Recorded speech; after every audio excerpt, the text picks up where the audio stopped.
I'm Dr. Neeraj, Chief Fertility Specialist, Dr. Neeraj's Fertility and Gynec Center, KPHB 6th phase. So our main aim is to make you fertile. So ఇంకొక topic చూద్దాం, pap smear అంటే ఏంటి. So it's pap smear అంటే it's screening test, cervical క్యాన్సర్కి screening test. So మన ఇండియాలో ఫీమేల్స్లో cervical cancer very very common.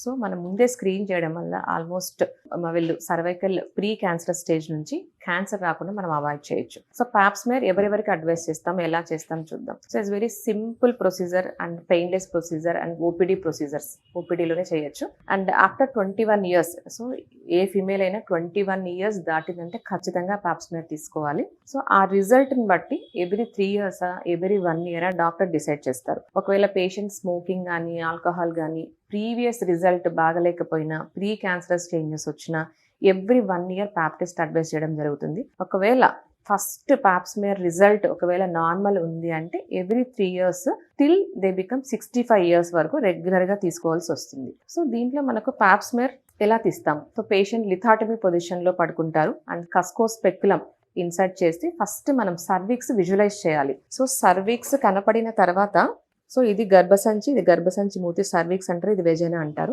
మనకు ఇట్లా సర్వైకల్ స్వాబ్స్ దొరుకుతాయి. సో ఇట్స్ బ్రష్ అంటారండి. ఇది జస్ట్ మనము బ్రష్ సర్విక్స్, ఇది ఇంటర్నల్ లాస్ జస్ట్ కొంచెం ఎంటర్ అయిన తర్వాత జస్ట్ 360 degreesలో just smear, cervical cells smear తీసుకొని ఒక ప్రిజర్వేటివ్ ఉంటుంది, ఒక బాటిల్లో ప్రిజర్వేటివ్ ఉంటుంది, దాంట్లో మనము ఈ బ్రష్ ఇది ఒక్కటి మనము రిమూవ్ చేసి యాడ్ చేసి పంపిస్తాము. జనరల్గా అయితే టెస్ట్ 2-3 daysలో వచ్చేస్తుంది.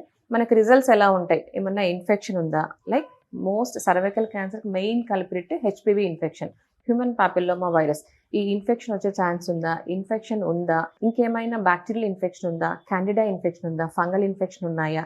సో దాంతోపాటు మెయిన్ మనం వరి అయ్యేది ఏంటంటే ప్రీ క్యాన్సరస్ చేంజెస్ ఏమన్నా ఉన్నాయా, క్యాన్సరస్ చేంజెస్ ఏమన్నా ఉన్నాయా, అవన్నీ ఇన్ డీటెయిల్గా మనము ఈ టెస్ట్లో వచ్చేస్తుంది.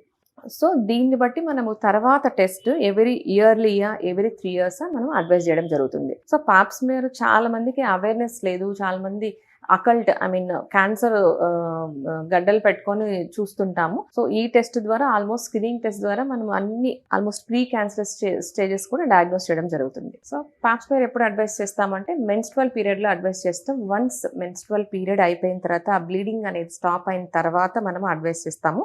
అండ్ బిఫోర్ ద టెస్ట్ వీళ్ళకు సెక్షువల్ ఇంటర్కోర్స్ అవాయిడ్ చేయమని చెప్పాలి. లేకపోతే ఏదైనా లూబ్రికెంట్స్ యూస్ కానివ్వండి, కండోమ్స్ యూస్ కానివ్వండి, ఏదైనా ట్యాంపూన్స్, అవేమన్నా వెజినల్ ఫెసరీస్, ఇవేమీ వాడకూడదని మనం ఇన్స్ట్రక్షన్స్ ఇవ్వాలి. Thank you.